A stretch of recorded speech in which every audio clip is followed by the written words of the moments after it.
Hello, I'm Carmel Lietz and welcome to the second part of my talk on anti-inflammatory nutrition. This talk highlights topics that point the way to enhancing your daily nutrition and thereby enhancing your brain chemistry. For decades, researchers have known that nutrition has a major influence on our mental health and our mind-body health. Nutrition affects our mind-body connections for our daily performance outcomes and ultimately can affect our life outcomes. The gut-brain connection proves that everyday food and drink choices are important because they affect our brain chemistry. So the topics I've chosen today, I can only briefly touch on. Here they are: 7 inflammatory foods and drinks, hypoglycemia symptoms and the main solution, anti-inflammatory herbs and spices, and 3 simple habits to maintain nutrition balance. I begin with the 7 inflammatory foods and drinks. Number 1, wheat products so prevalent in the supermarket with processed breakfast cereals, breads and pastas are now considered to be inflammatory. Thoroughly researched recently by Dr. Zach Bush with his team, and besides, thoroughly researched by Robert F. Kennedy Jr. in his role as environmental lawyer. Wheat containing gluten has become much more inflammatory for more people, and that has increased celiac disease and chronic inflammation at alarming rates, according to Dr. Bush. Glyphosate is sprayed on wheat crops even shortly before harvest. And that is the main reason. This has been going on for years, but we're now only putting this together. Glyphosate is the main component of Monsanto's Roundup, proven to be toxic, cancer-causing and linked to Parkinson's disease. Glyphosate is being used around home properties and by council workers still as a weed killer. However, the first landmark Roundup cancer-causing case against Monsanto occurred in 2018. I'll put up the YouTube link to the glyphosate interview with Robert F. Kennedy Jr., as this is an epic story that we need to understand the history about.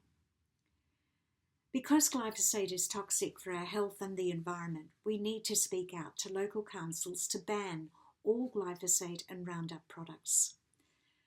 Glyphosate was banned in France in 2019, and there are more cases being filed against Monsanto. With increasing digestive problems and cardiovascular problems from wheat consumption, more people have turned to gluten-free nutrition for an anti-inflammatory type nutrition. And that's with whole grains not containing gluten, such as buckwheat, chia, quinoa, and millet. Pesticide-free unrefined whole grain brown rice and oats, also pesticide-free, are important too as part of this total good carbs selection. Though gluten-free processed foods are available in the supermarket for bread and pastas, you need to check the full list of ingredients to make sure they're right for you. I have found that it's best to put your own gluten-free nutrition together, and this can be with the assistance of health shop specialists who take note of your food sensitivities. Nutrition has to be individualised because there is no one-size-fits-all with nutrition, although you're being bombarded every day with whatever nutrition is the fad for the moment, and it must be for you. Therefore, it's important to be prepared to change your years-old nutrition habits as new nutritional studies show what is no longer appropriate. The fads about foods are all around us, so we need to be able to trust the advice. Now to numbers 2, 3 and 4 of inflammatory foods and drinks. Caffeine, sugar and salt form the stress-prone diet because of their negative effects on the nervous system, and this has been known since the mid-1980s. Nothing has changed about the real evidence, which is vitally important for performers in all fields and presenters to know, as well as the general public. But it's clear that the general public has been pacified by the manufacturers to think this is all fine to ingest every day. Having researched this stress-prone diet for my education thesis on developing performance confidence, I'd like to inform you of the facts about these 3 stress-causing substances. Caffeine is in coffee, cola, tea, chocolate and cocoa, and it enters both the nervous system and the skeletal muscle. This increases metabolism to create an active state, triggering the release of stress hormones, which are capable of increasing heart rate, blood pressure, and oxygen demands upon the heart. Negative symptoms are anxiety, jitters, inability to focus, gastrointestinal discomfort, insomnia, and irritability. Researchers now concur that more than 2 cups of caffeine interfere with motor performance. But I would say, since we are now living in such stressful times, no caffeine should be taken before any performance or presentation. And you might want to look at your caffeine intake and choose non-caffeine teas and herbal teas and other things. For instance, I drink a dandelion coffee, which is so aromatic, and you might like to look at that as a substitute. Now to sugar, which is empty nutrition containing no vitamins. Although it gives a quick boost of energy, a slump follows, and that's with the taking of the body's store of B vitamins. The deficiency then in the B vitamins creates symptoms of irritability, general nervousness and anxiety, only exacerbated with further stress. And now to salt and salty foods, which are around us every day, particularly with snacks.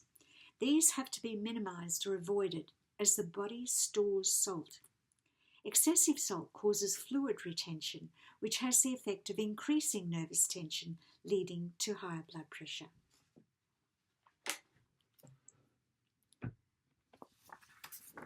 Now on to number 5.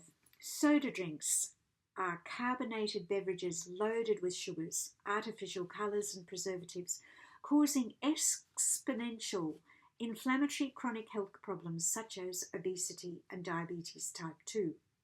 It's ironic they're called soft drinks, making them sound harmless, but in fact they're quite lethal for your health over the long term.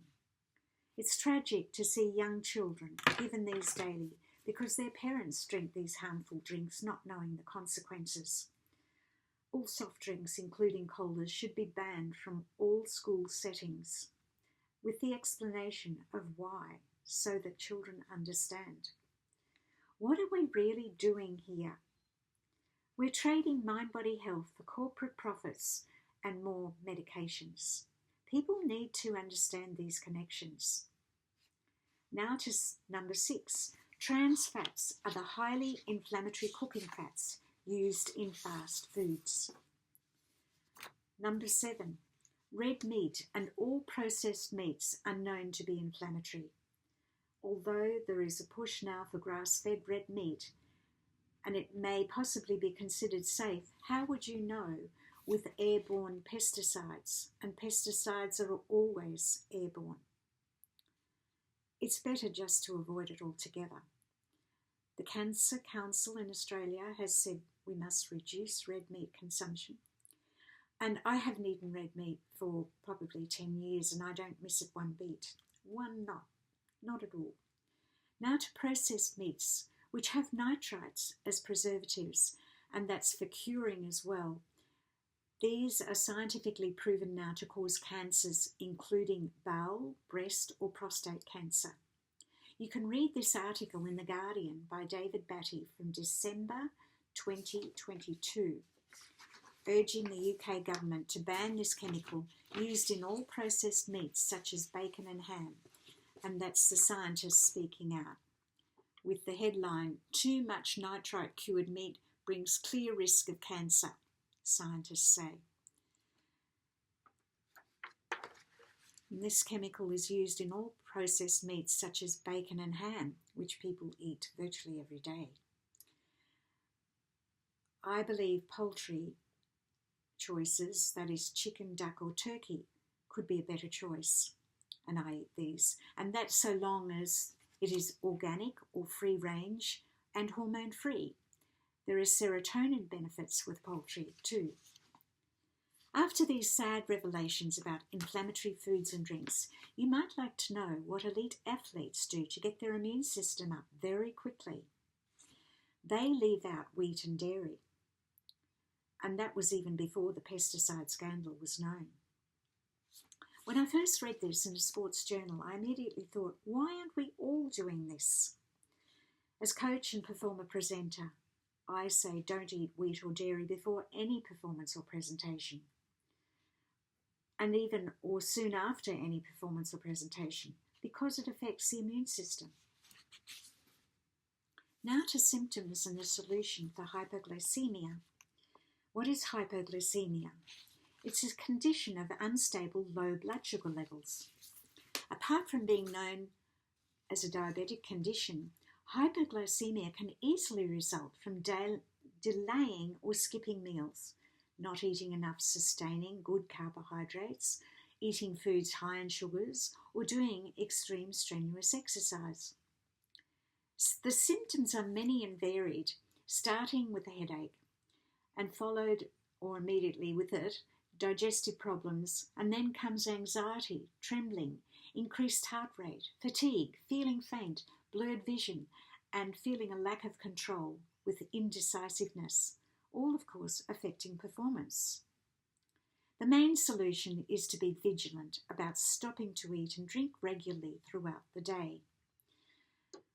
You need to refuel and rehydrate rather than push through any of those symptoms mentioned just because you want to finish the task. It's simply not worth it. I can tell you from personal stories about my having hypoglycemia.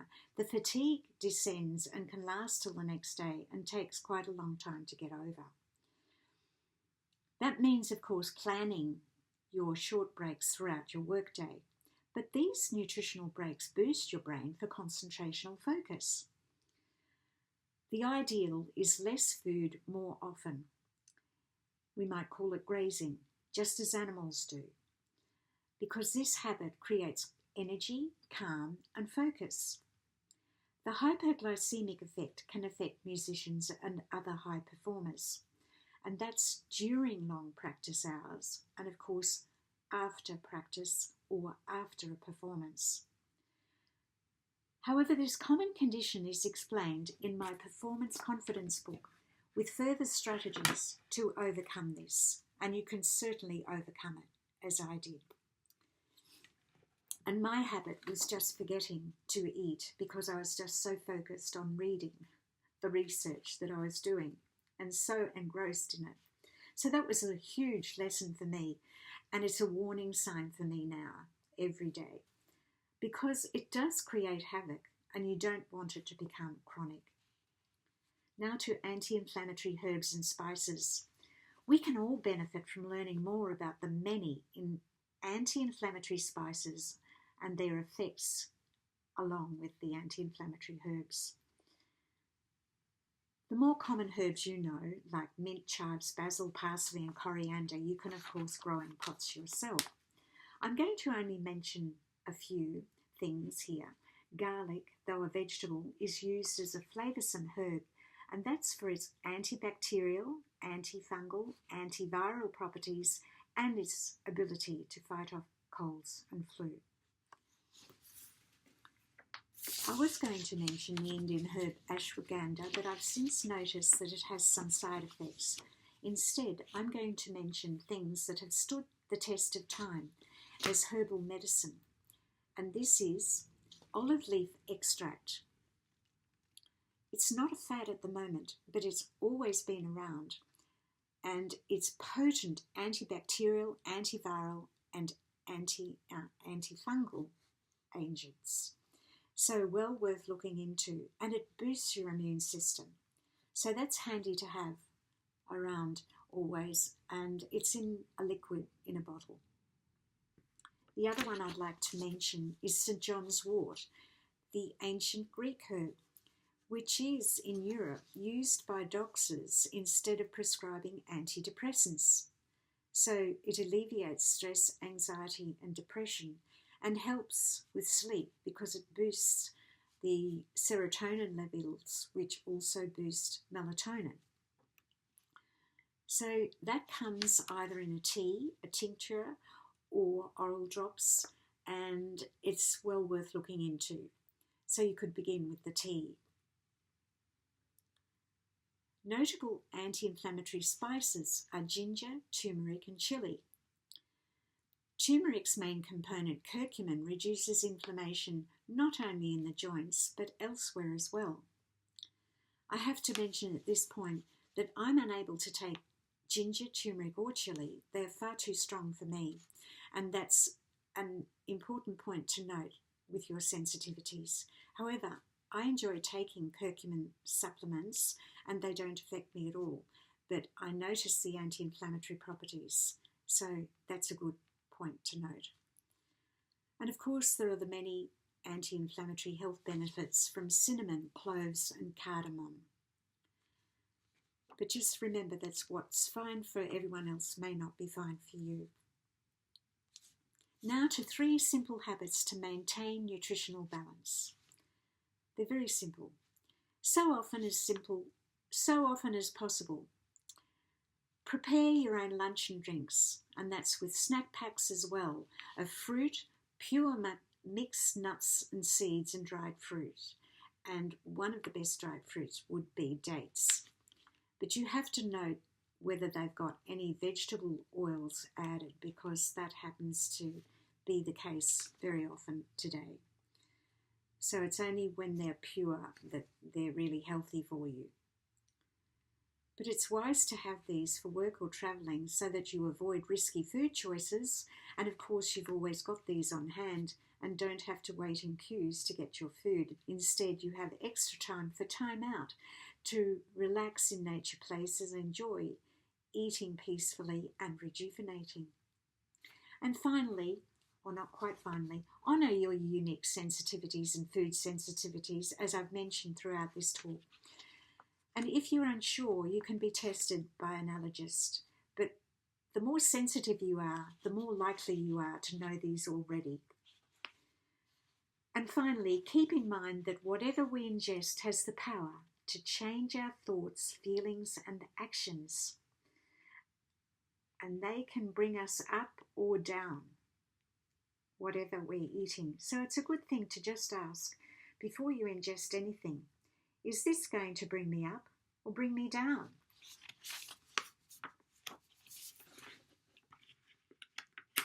Now to my saying again that there's more nutritional advice in the strategy of nutrition in this book. There are many practical tips to get yourself up quickly throughout the book, and along with that, how to overcome the common conditions. Those who have the book know that already. To conclude this talk, here is a motivational affirmation to say out loud several times a day, and particularly first thing in the morning and last thing at night. I'm feeling stronger and healthier every day. Thank you for watching and sharing these videos. The second talk is going to be about acid-alkaline balance, which is to support your anti-inflammatory nutrition and lifestyle. You'll be surprised to get to know some things and about what type you are. I look forward to seeing you then.